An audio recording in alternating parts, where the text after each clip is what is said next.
Anak, sakit ang likod ko, anak. Matulog muna ako. Sige, tulog ka na.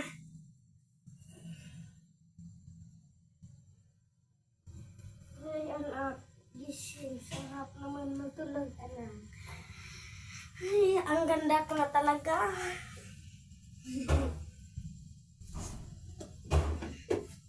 Alis ako ngayon, anak. Alis ako ngayon, anak. Oh. Alis ako. Tayo dalawa. Wait Sige, anak, magbihis ka na. Wait lang. Donot na punadanan eh. Anak, sige na, tulungan na kita dyan, apo. Kay sakit. Ang sakit ang likod ko.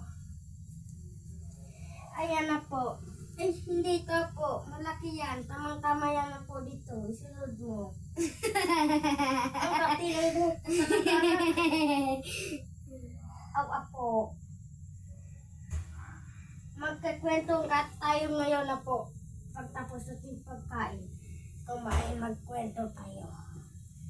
Tungkol ito sa batang matatalino. Aw, hindi pala. Tungkol ito sa batang hindi naliligo. Yung libro, kunin mo. Sana yung libro ko. Yung libro ko. Ay, sorry. Nakapagpuan na pala yung libro ko. Yung isa na lang libro ko. Umupo ka na po.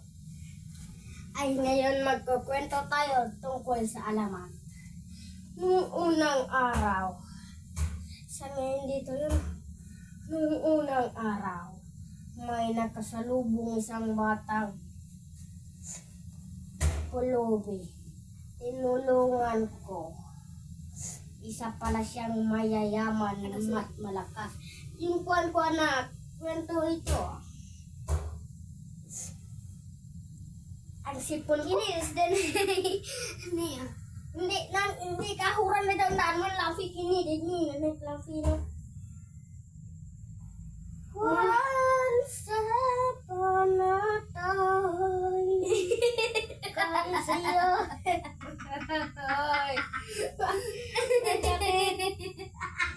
Ay, nakita nila yung buko.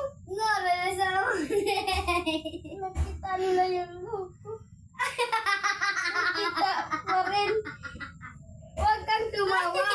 Huwag kang tumawa. Ay, i-prank natin si mama. Hindi ako makahinga. Goodbye mga katropa.